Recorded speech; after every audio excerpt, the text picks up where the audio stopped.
Hello, welcome to today's webinar. The topic today is generating wind loads on dome with circular base using C# library. My name is Andreas Hörold. I'm responsible for marketing and public relations in the company Dlubal Software, for instance, the webinars, Dlubal website, newsletters, and so on. I will be the moderator today. And my three colleagues can introduce themselves. Hi, I'm Doğukan Karataş and I'm a product engineer at Dlubal Software and I'm responsible for developing API and web services. Today I'm going to answer your questions in the chat. Hello, my name is Jaroslav Brož and I'm the leader of a team which is responsible for the development of API and web service. And today I'll present you the content of the webinar. Hello, my name is Frank Faustich. I am responsible for product engineering and quality management, and today I will answer your questions. Okay, thank you for your introduction. Then we can switch off our webcams that the attendees can see the full screen. For the participants who participate the first time, you can show or hide the control panel when you want to ask questions to us. Enter the question here and we will answer you. If you don't get an answer during the webinar because there are too many, you will get an email afterwards. The other way is to watch the entire webinar and then email questions to info@dlubal.com. Then I hand over the screen to Jaroslav and he can start with his presentation. Okay, I'll start sharing of my screen. I'll just have a look.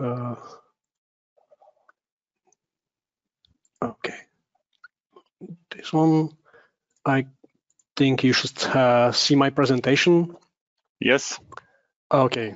Perfect. So I'll start. Thank you, Andreas, for the introduction. Here is the content of my presentation and also my webinar.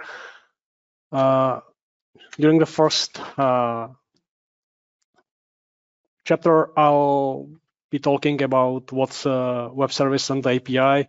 Then I'll show you how to quickly install our C# library plus first step with the using of our API.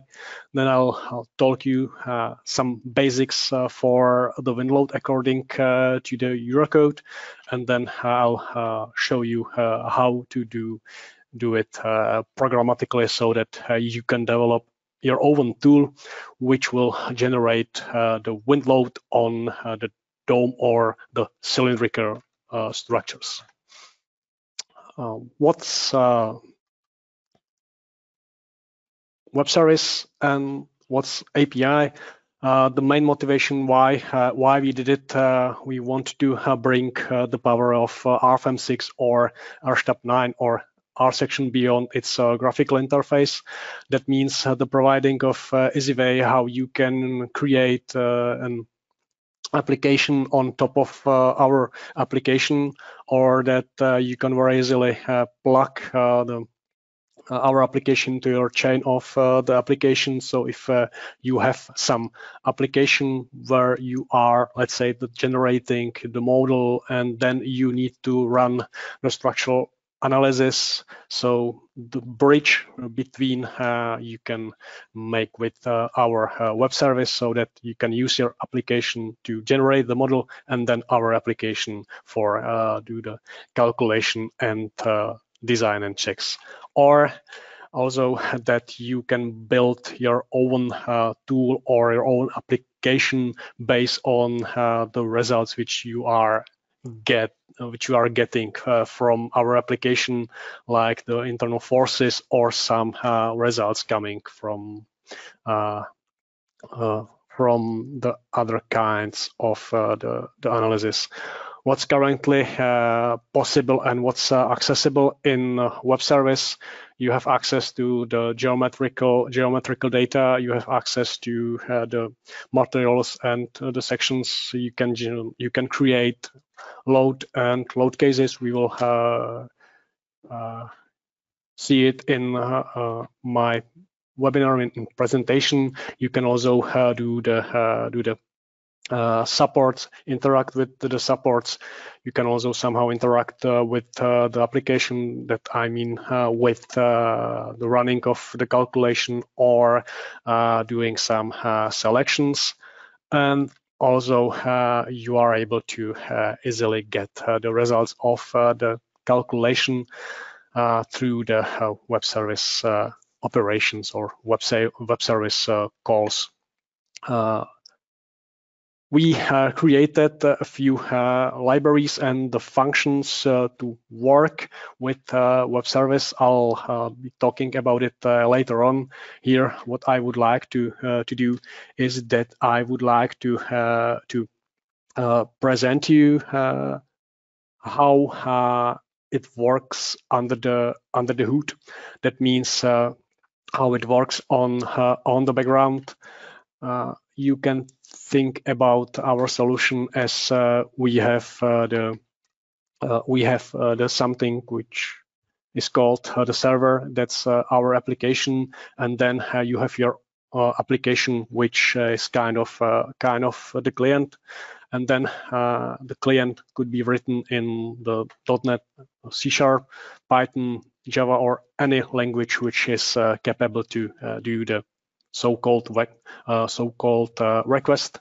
That means that from your client application through some specific language, you are requesting the data, or requesting to do some operation, or requesting to get the data, and then the application is responding with some response, which means if you are asking the information about the node, then you are getting the information about the node. If you are requesting to start the calculation, then calculation is started, and at the end you receive the response if the calculation was successful, or that there are some issues which you need to tackle in your model, like the wrong supports or the missing code cases, and so on. Basically, that's the scheme. On the background, we used so-called SOAP, which is an abbreviation for Simple Object Access Protocol.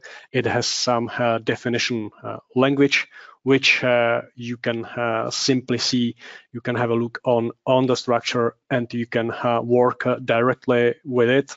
As I told you before, that you can use any language which is capable to do so-called web requests or for the easiness of the use, we created two libraries. The one library that's written in the Python, and it's so-called Python high-level library. It contains very easy way how you can work with web service. There are some classes and the functions which you may use to create the object and to interact with the object. That's for the Python. We had webinars in the past where we presented mainly these libraries. Today we are focused on the second library which we have. That's for C#. We have C# low-level library. That means that you need to do a few things more than in the case of the Python, but it's not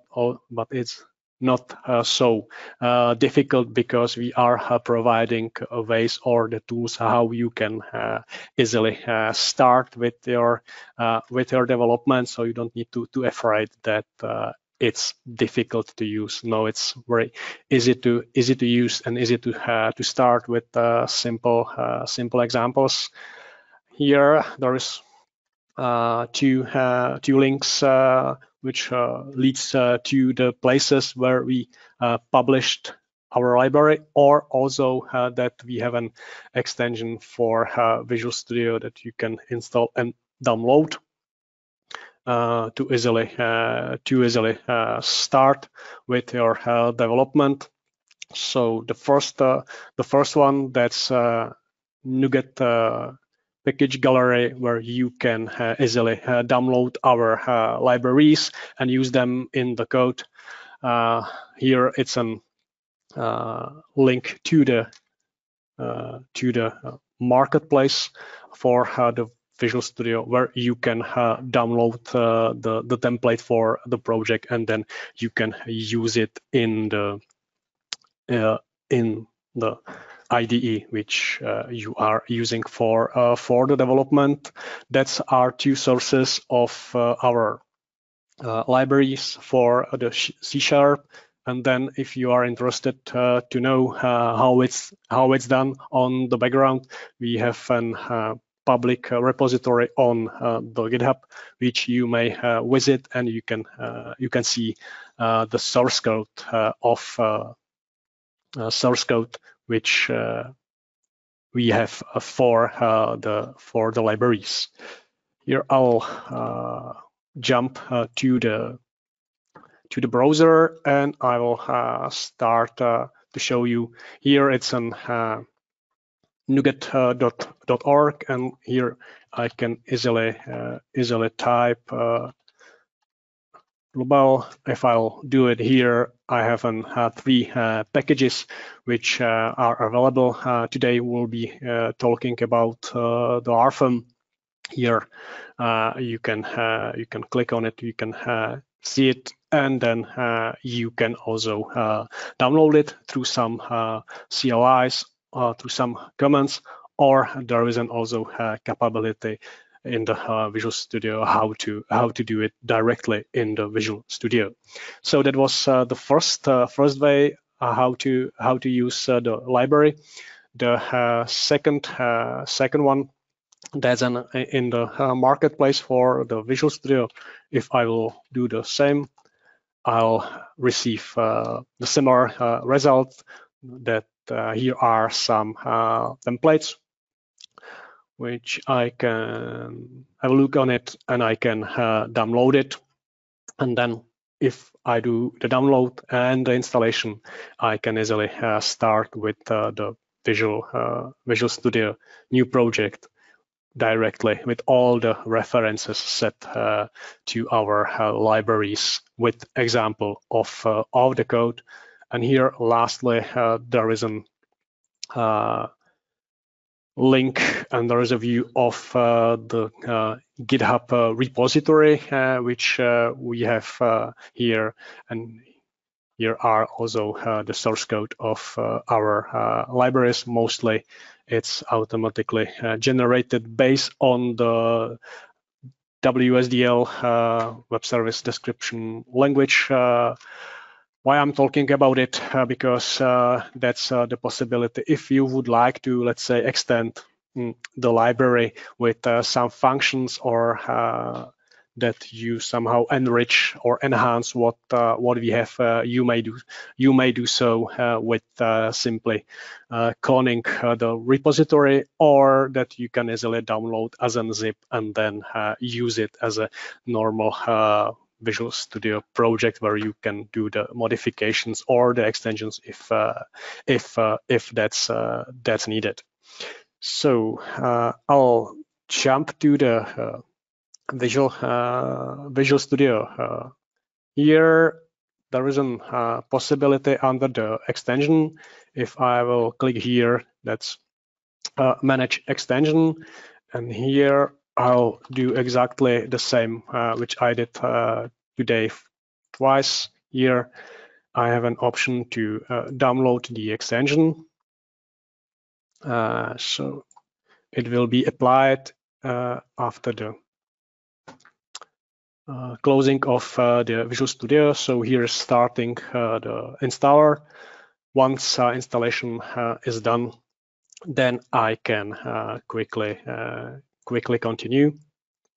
So I'll wait a couple of seconds for the update.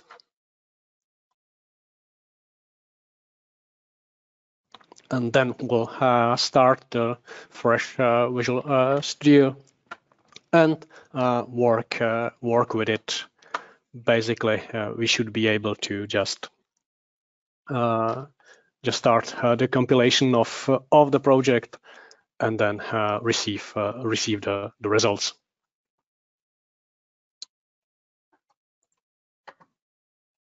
Okay. So it's done, and then I'll start the Visual Studio Code, and then I'll show you what you can do. So here, what I can do is starting with create a new project. I think you are familiar with the structure, and here I have the dozens of templates which I may use as an let's say the startup of my project. So here I'll just start typing the RFM. Here is an template, so I can just use it. So I'll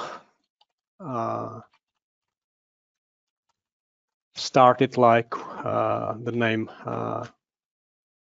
my tool for wind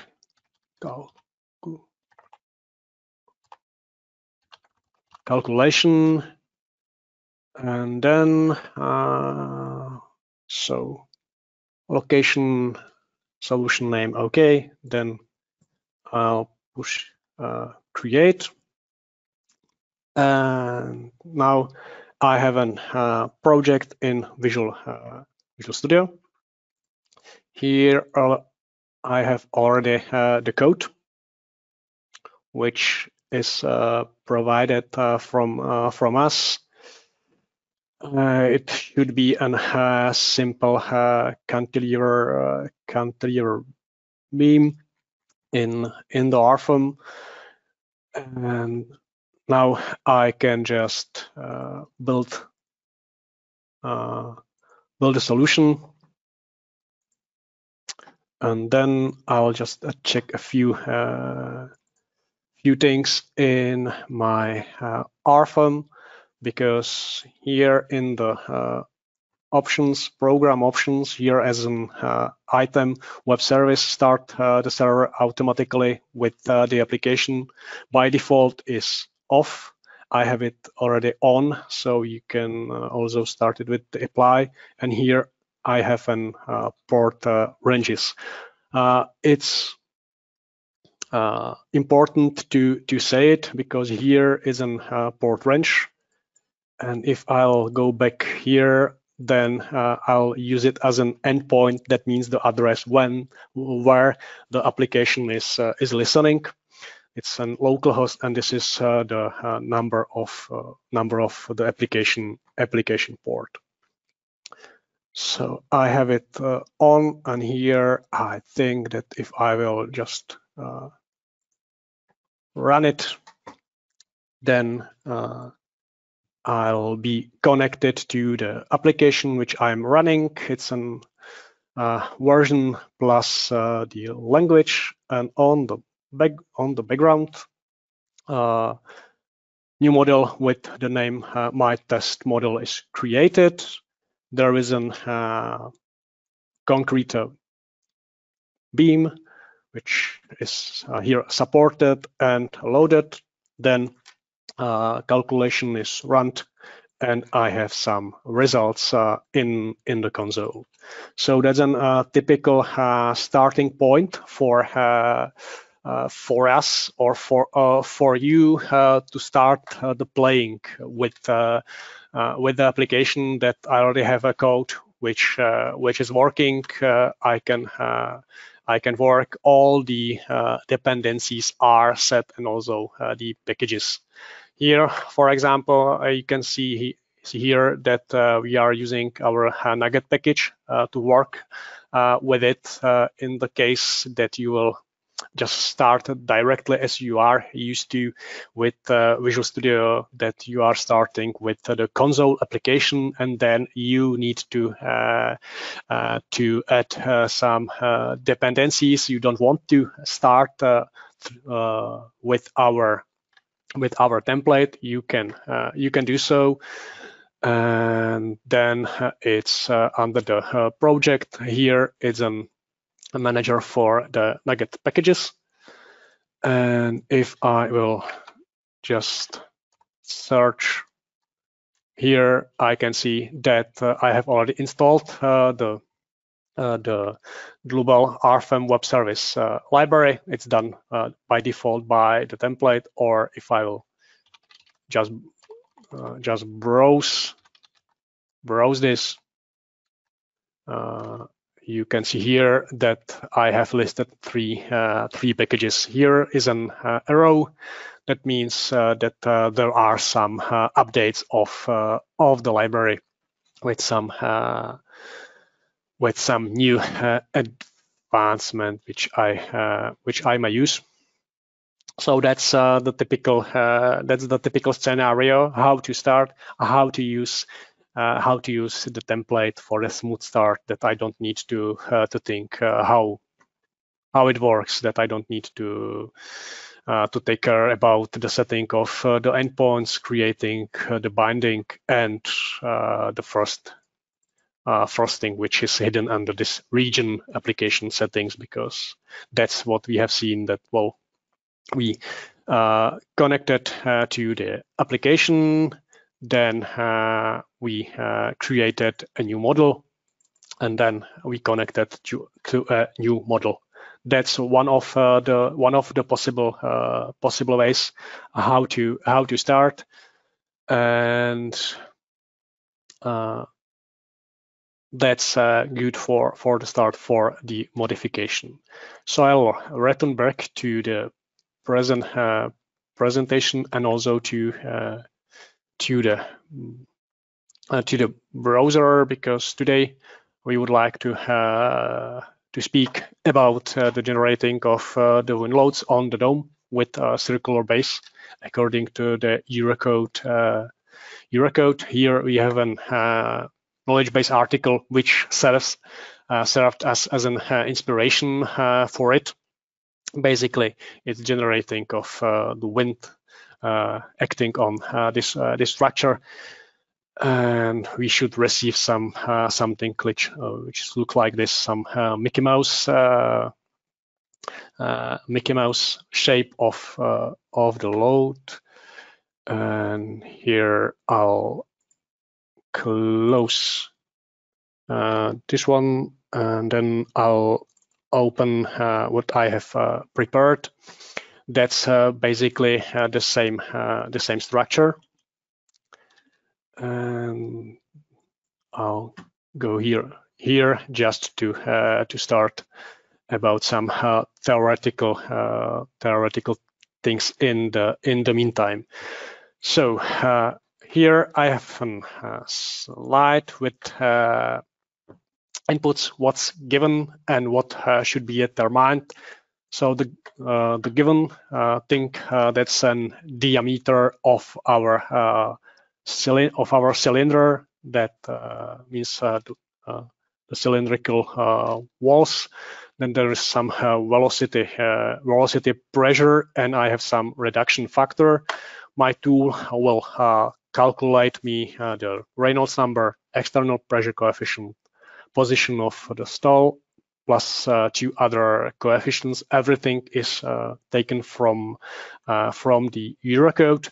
What's quite difficult, it's quite, yeah, I may say difficult, is that I need to calculate the value of the load around the circumference of the cylinder, because it's variable as wind is variable around the circumference. And here are some equations which I need to use, and here are some results which I need to calculate. So if I will go back to the RFM, and I'll just start my example, which I have prepared based on the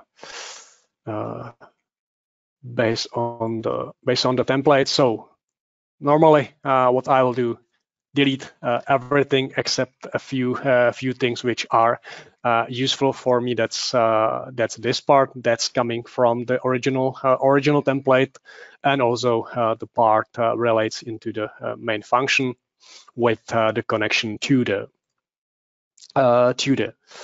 application. There is a slight modification that I'm not creating the new model, but I'm connecting to the active one because I want to enrich the model with the load. So I need to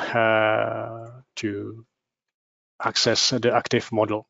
Here you can see the results. Why I'm showing the result is the fact that here I have the load defined, and as you can see, if I would like to do it, and I would like to do it, let's say, manually in the UI, it's quite demanding on the labor work that I can define the free rectangular load, but I need to define all the parameters into the table. That could be quite demanding, and I need to calculate it. I have an option to import it from an Excel, do the calculation, but you can imagine that it could be quite difficult for the changes. And if I'll do the change of the model, or if I would like to do something similar in the different model, it could be quite difficult. Therefore, there is a tool, or I want to create a tool which will do it for me. So I'll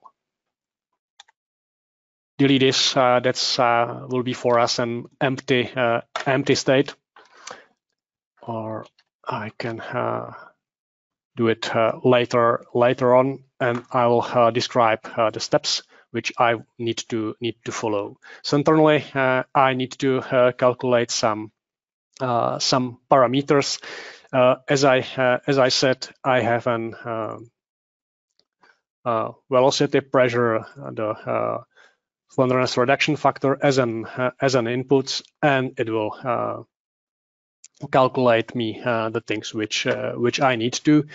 One of my colleague already did it, and write some functions which I will just use for the development, and they are hidden on the top. That's for the calculation of the parameters of the load. As you can see, it's quite a lot of the equations, also with some interpolations in between. So that's what I have and what I need to do. So I would like to be able to select a surface, because that serves me for the calculation of the diameter, and then I need to be able to create a load. So here I've shown you that I already have a load. So my procedure is that I already have, or I'm starting with the model, and I create free rectangular load with the load distribution which is varying along the perimeter. So here I have some inputs, and I'm curious what or which functions, which web service operations I need to use. For that, it serves me something which is called boomerang. as a tool where I can quickly inspect the web service operations. Here I have ones which I need to. So here I'll just run that get active model. It returns me some URL, some endpoint where to connect, and then what I need to know. It's that I would like to apply some selection for the objects. So I'll do it in my application or in the RFM application. So I will select the surface, and then I'll connect to the active model, and then I'm curious about the selected objects. So here I run the get select objects, and I receive that, well, my selected object is the type surface, and the identification number is 2. So I'll disconnect from this. So that's what I'm doing in this part. So here I have an operation which returns me selected objects. Now I know that all selected objects, they have some type. I'm looking for the surface, and then I would like to know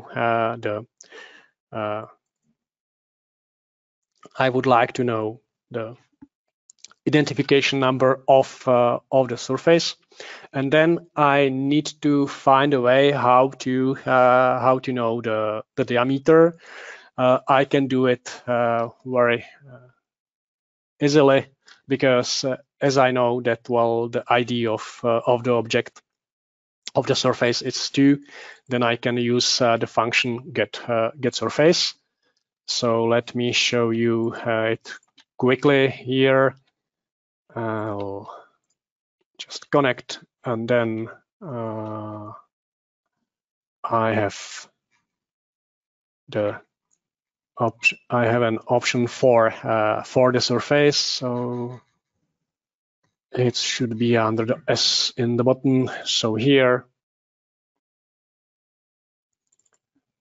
I'll wait a couple of seconds, and then I can run the command and see the results. And then I'll do the same. Okay, so here I want to know the information about the surface number 2. I know the geometry type. What I'm interested, it's the boundary lines, because from the boundary lines I'll get an information about the radius, which is here, and it's equal to 4 meters. So that we are here, and we know the radius, and then here I can run the clear selection. That means that I'll do what I will do with the escape in the UI. Basically, that was some preparatory phase that I selected. That I selected the surface. I get an informations about the surface. I know the diameter, so I have already some basis for the calculation. I need to input some velocity pressure, some lambda coefficient, and then I'll just calculate the parameters. And now what's coming next? It's that I need to create the object for object for the free rectangular loads, and I can do the same, because here I know that under the load case number 1 I have the free rectangular loads number 1, and I'm curious about the structure of it, because I would like to fill it properly. So I'll just use my my tool for it, and here I'll ask for the free rectangular road. So I have the object. It's number 1 for the load case number 1. If I will run it here, I can see what I need to fill, that I need to add some load projection, load direction, load distribution, that I have some magnitude uniform for it, and so on. And that corresponds with the things which I'm doing here. That for the load direction from the enumeration, I'm using the load direction local, load distribution varying along a perimeter, and so on. So that's my way how I'm doing it, or how I'm building the tool, that I'm starting in the application, that I have some reference model or reference object. Then through the tool which I'm using, it could be any tool which is capable to work with the API, or here it's in the Microsoft Edge Store as an add-on, that I can easily install it, easily use it, and it helps me to understand the structure of the object, what needs to be inputted, and how it should be. So I can play, I can quickly simulate during the development of the tool. I can quickly simulate the things to speed up, and it helps me to think about it. So we speak a lot about it. So I'll interrupt my connection, and then finally I'll delete the load. And here we are in the state that I have a model, and I want to generate the free rectangular loads, which should represent me the wind acting on the cylindrical shape of the wall. So in RFM in the application, I'll do the selection of the wall. I'll go to my tool, and then where we are starting here, run the tool. So how to easily do it? So I'll try to use this, and this. Okay. So here am I at the beginning. I'm connecting to the application. I should be connected. Now I'm asking the information from the application. For example, I want to be sure that I'm connected, to the right version, because in some versions some functions may miss, mainly in the older ones. And for example, I want to be sure that, well, my language of the UI is in English. So here am I. Now I'm connecting to the active model. Here I got the response that the URL of the model client, it's localhost and port 8082. So I'll connect, and then I'll ask the selection. On the background, you can see that the application is locked. That's done for the purpose, because now if I'm connected to a model, and then if I'll do some modifications in my tool, and simultaneously in the UI, I can corrupt the model or corrupt the data that the application will be waiting what's the right input, what's the wrong input. So therefore there is the locking. Here I can see that I already have some selection, that it's the surface, and with no or added identifier which is equal to 2.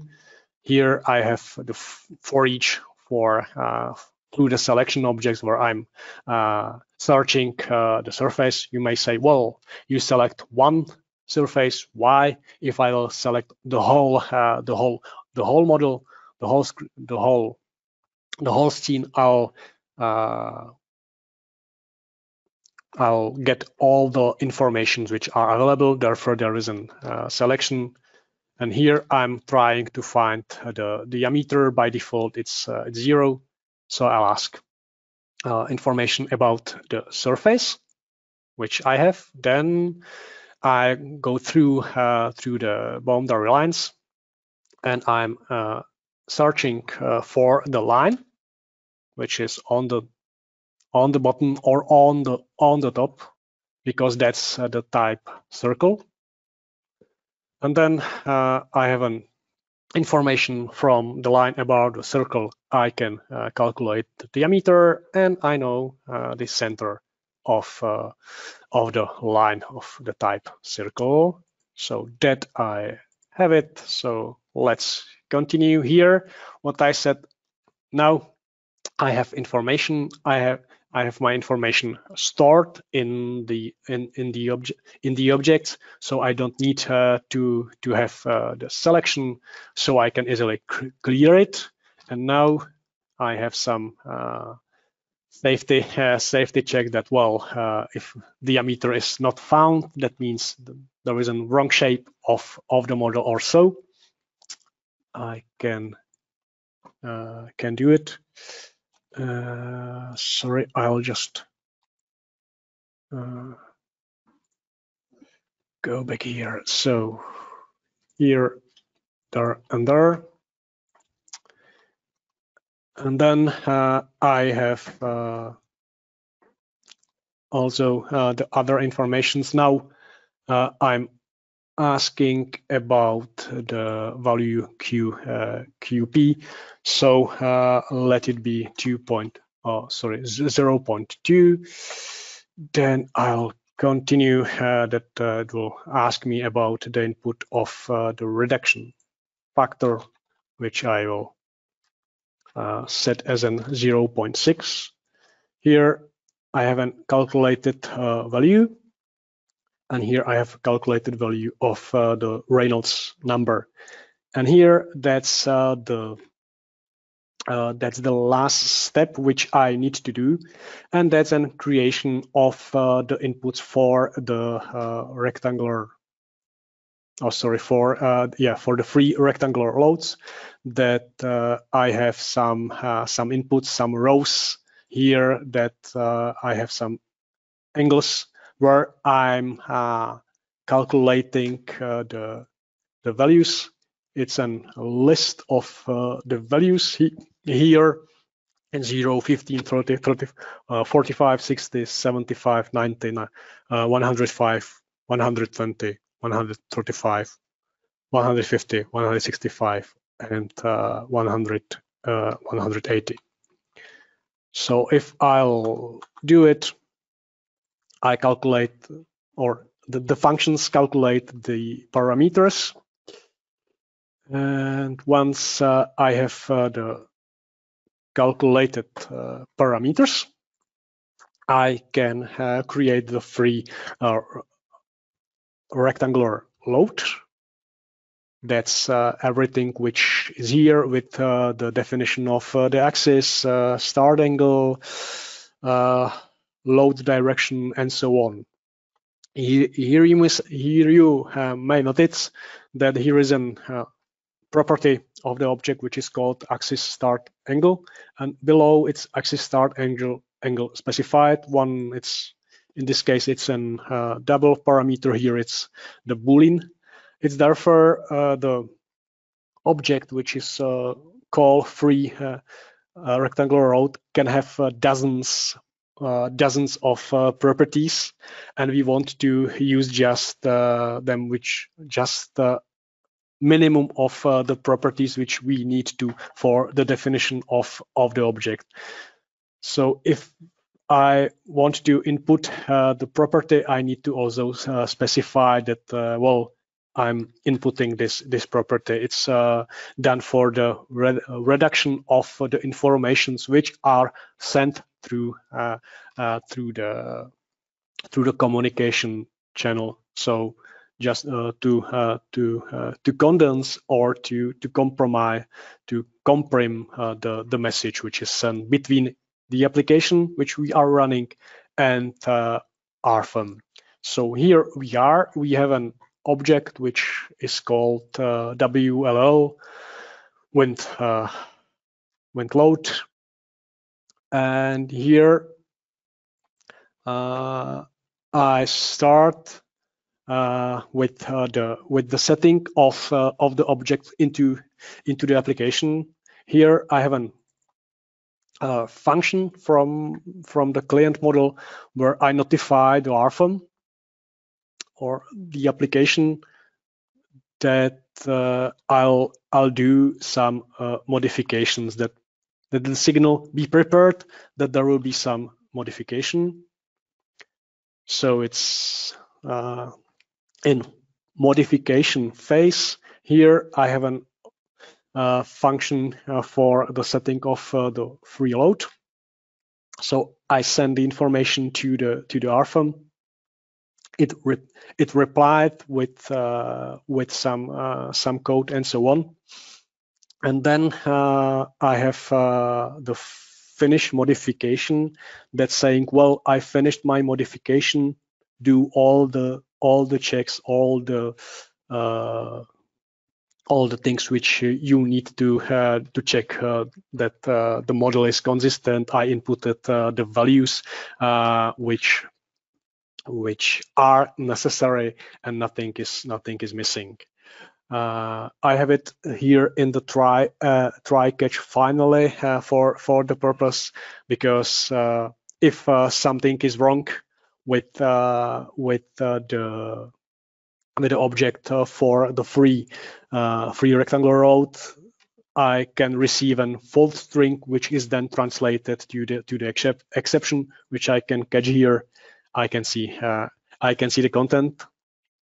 That's here. It's just for the setting of the object, and here I can have the same for the finish modification, that it could also return the so-called false string, which is then translated to the exception.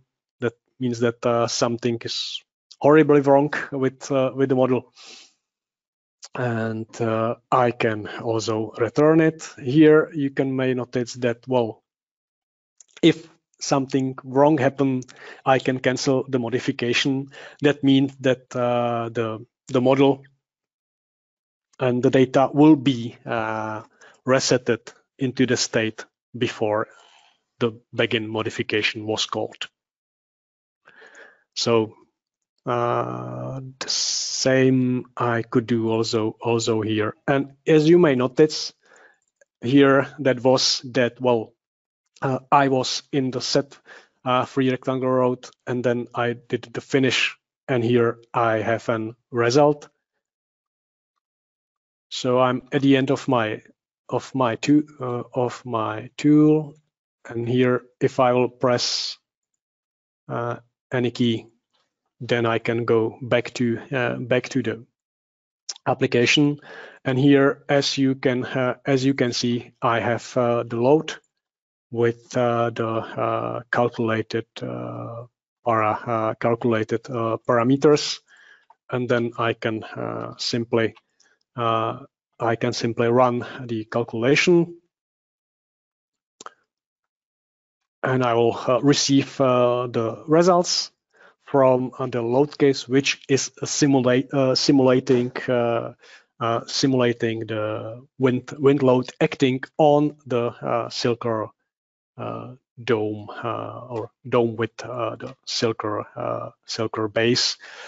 And what I can do, I can also check the values of the calculated calculated loads or load distribution in the X or in the Y axis. I'm at the end of my presentation and of my talk. Here is a link to the knowledge base article, which is describing how to do it in RFM 5, and it serves as an motivation how to do it, or how to create a nice tool for the calculation of the wind load, thanks to the web service technology. That was all from my side. I would like to thank you for your attention, and I'm hand over the speech back to Andreas. Okay, Jaroslav, thank you for this nice presentation.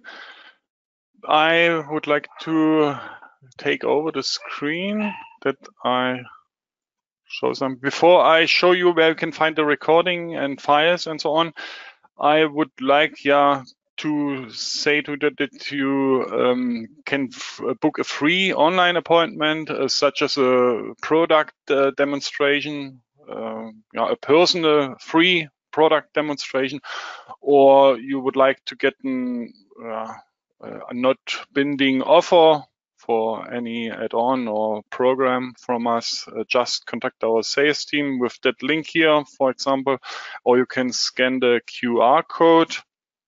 I would like to show where you can find the PowerPoint slides. Just a moment. I open our website, dlubal.com, that's our website, and under news and events, you can find our webinars. That's today's webinar. That's the upcoming webinars. I would like to invite you to the webinar next week. I will present it, replication of standardized steel joints. Just register if you want to see the webinar. That's today's webinar. And in the next days, you will see the recording here. You will get a link with an email, and that's the direct link to that page here. There should be the recording. Here you can find the presentation slides and the files of today's webinar. Okay, when you leave the webinar, there is a small survey. It takes you only 1 minute. You can score the webinar. Just note that the worst score is 1 and the best score is 5. You can enter wishes for future webinars, for example. If you don't want to enter any wish, then you have to leave it empty or enter a sign, such as minus also, if you want. Okay, then I would like to say thank you for your attention. Thanks to Jaroslav for the nice presentation. Thanks to Dogukan and Frank for answering the questions. Have a nice rest of the day. Bye-bye. Have a nice rest of the day. Bye. Bye, everyone.